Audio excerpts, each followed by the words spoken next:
Assalamualaikum warahmatullahi wabarakatuh. Selamat ketemu lagi anak-anak dengan saya Bu Eni Zulfiatin pada mata pelajaran biologi kelas 11 semester ganjil. Untuk hari ini materi kita adalah tentang sistem rangka. Sistem rangka sudah pernah kita pelajari di bab yang kemarin, yaitu macam-macam jaringan pada manusia. Anak-anak pernah lihat orang kayak begini? Ini? Ya, ini adalah orang yang bongkok ya. Biasanya kasus ini terjadi pada orang yang usianya sudah lanjut. Ini disebut dengan apa? Osteoporosis. Iya, betul. Osteoporosis ini adalah penyakit karena menurunnya kekuatan tulang. Pada tahun 2020 ada penelitian yang dilakukan oleh IOF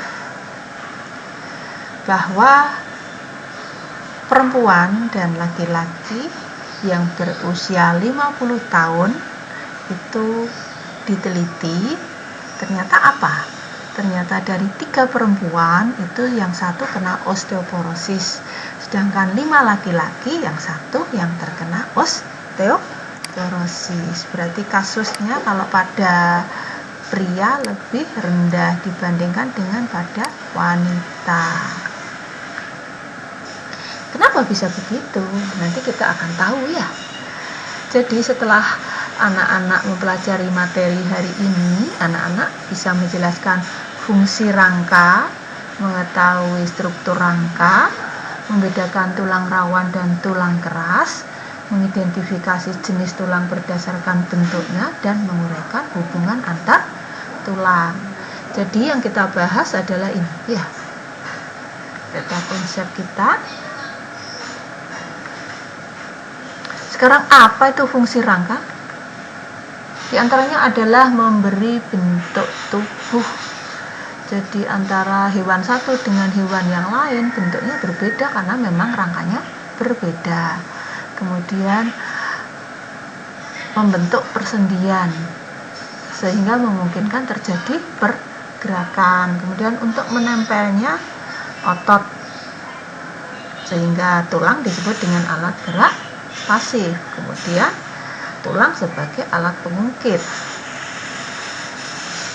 Tulang juga untuk menegakkan tubuh, kemudian melindungi alat-alat yang penting. Contohnya seperti paru-paru, jantung itu dilindungi oleh tulang dada, tulang rusuk dan tulang punggung. Kemudian tempat menyimpan mineral seperti kalsium dan fosfor dan tempat pembentukan sel darah merah. Kemudian untuk rangka manusia itu ada yang sebagai sumbu tubuh. Yang sumbu tubuh ini ada tulang tengkorak, dada, tulang belakang, tulang rusuk, dan tulang gelang. Ini tulang tengkorak manusia ya. Kemudian ini adalah tulang punggung ya. Ada tulang atlas, tulang leher, tulang punggung ya, tulang pinggang dan tulang ekor. Ini adalah ruas tulang belakang. Kemudian ini tulang dada dan tulang rusuk. Ini tulang dadanya dan ini adalah tulang rusuknya. Kemudian ini adalah gelang bahu. Ini dari posisi depan, ini dari posisi belakang. Ini sering disebut dengan entong-entong itu ya. Kemudian ini adalah tulang gelang panggul pada manusia. Kemudian tulang sebagai alat gerak. Jadi sumbu tubuh ini seperti tangan, kaki itu adalah sebagai alat gerak. Ada anggota gerak atas, ada anggota gerak bawah. Anggota gerak atas itu ini, tangan ini. Ada lengan atas, pengumpil, hasta, telapak tangan, ada tulang jari. Kemudian yang alat gerak bawah ada tulang paha, tulang tempurung lutut, maaf ini tempurung lutut ya. Kemudian ada tulang betis, tulang kering, ada tulang kaki ya. Kemudian berdasarkan bentuknya dibagi menjadi 4. Ada tulang pipa, pipi pendek, dan tulang yang tidak beraturan. Ini adalah tulang yang apa? Ini yang bentuknya pipih ini ya, ini pipih ya. Tulang tengkorak, tulang rusuk, dan tulang dada. Kemudian ada yang pipa, ini lengan atas, kemudian lengan bawah ya, paha ya, kaki ya. Kemudian yang bentuknya pendek adalah ini, telapak tangan, telapak kaki. Yang bentuknya tidak teratur adalah tulang belakang dan tulang wajah. Di antara 4 bentuk tulang ini yang paling kuat mana? Iya, tulang pipa. Ini yang paling kuat. Kenapa? Ya karena kita bisa lihat yang fungsinya menopang tubuh kita itu memang bentuknya pipa seperti kaki itu ya. Tulang pipa ini bagian tengahnya berlubang. Ini sering disebut dengan sumsum tulang. Kemudian pada bagian ujungnya ini banyak rongga. Yang bagian tengah ini pada tulang pipa disebut dengan diafisis. Bagian ujung namanya epifisis, dan antara ujung dan tengah itu namanya metafisis. Kemudian menurut matriks atau menurut strukturnya, menurut selnya dan matriksnya, tulang dibedakan menjadi 2, yaitu tulang rawan dan tulang sejati. Tulang rawan ini mempunyai sel penyusun yang disebut dengan kondrosit dan kondroblast, serta matriksnya tersusun dari zat namanya kondrin yang tersusun dari kolagen, kalsium, fosfor, dan karbonat, sehingga dia mempunyai sifat bisa meregang. Nah, kemudian fleksibel. Seratnya apa saja? Seratnya diantaranya ada serat elastis ya, kemudian ada serat fibrosa. Karena strukturnya berbeda, maka tulang rawan hialin dan elastis ini, kemudian tulang fibrosa, maka memiliki ciri-ciri yang berbeda. Kemudian tulang lainnya adalah tulang keras. Tulang keras kalau kalian lihat, ini mempunyai ciri yaitu ini, punya apa? Lingkaran-lingkaran ini disebut dengan sistem Haves. Kemudian matriknya tersusun dari zat kapur. Terus ada pembuluh darahnya, ada sarafnya. Kemudian matriknya selain ada zat kapur juga ada zat organik. Kemudian untuk selnya disebut dengan osteosit dan osteoblast. Ini kalau diperbesar ya, ada pembuluh darahnya, ada lingkarannya ya. Ini adalah osteositnya, ini osteosit. Kemudian ini ruangannya antara osteosit dan matrik. Kemudian antara sel tulang satu dengan tulang yang lain dihubungkan oleh saluran. Salurannya kayak ini ya, garis-garis ini. Ini disebut dengan kanaliculi.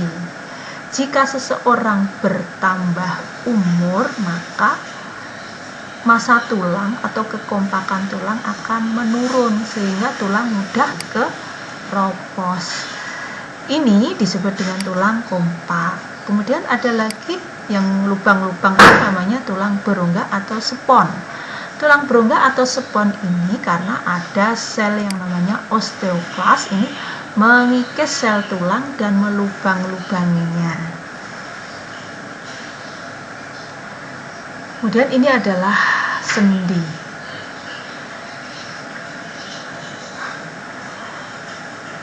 Macam sendi. Sendi itu apa? Masih ingat tadi? Iya, hubungan antar tulang. Hubungan antar tulang ini ada yang tidak bisa digerakkan sama sekali, atau namanya sendi sinartrosis ya.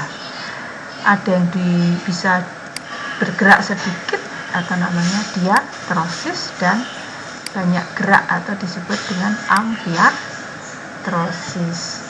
Yang sendi mati ini tidak bisa digerakkan. Kenapa? Karena di antara tulang ini atau bagian sendi ini terdapat jaringan ikat yang mengalami penulangan sehingga dia tidak bisa bergerak.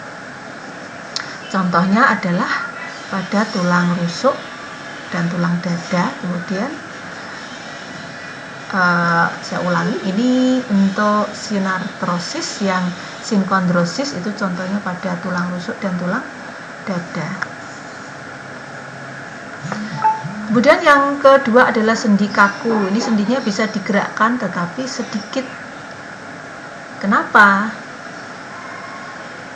Karena ada kartilago. Kartilagonya ini masih memungkinkan ada sedikit gerakan.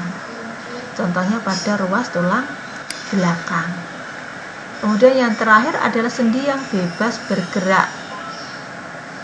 Sendi yang bebas bergerak ini mempunyai bagian-bagian, yaitu ada ligamen, ada cairan sinovial, ada membran sinovial, dan ada tulang rawan hialin. Macamnya ini ya, diantaranya adalah sendi peluru. Ini peluru memungkinkan gerak bebas ke segala arah. Contohnya tulang belikat atau entong-entong tadi dengan lengan bagian atas, kita bisa menggerakkan lengan kita dengan bebas ya. Kemudian sendi engsel. Sendi engsel contohnya pada ini siku dan lutut yang memungkinkan gerak satu arah. Kemudian yang selanjutnya adalah sendi putar. Ini contohnya pada tulang atlas dengan tulang kepala. Maka kita bisa menengok ke kanan dan ke kiri.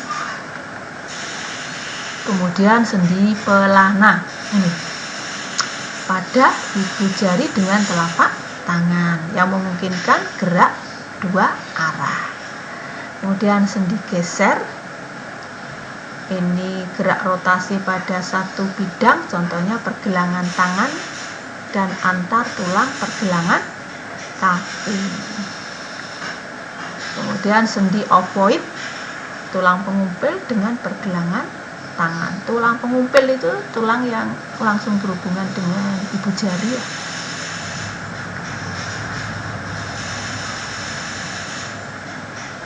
Sekarang bagaimana kita bisa menjaga tulang supaya sehat? Harus makan yang sehat, banyak makan sayur, olahraga, menghindari alkohol, mengurangi konsumsi kafein, dan menjaga berat badan. Selain itu harus membatasi penggunaan garam. Materi yang kita pelajari hari ini sudah kita bahas, yaitu tentang fungsi rangka, kemudian pengelompokan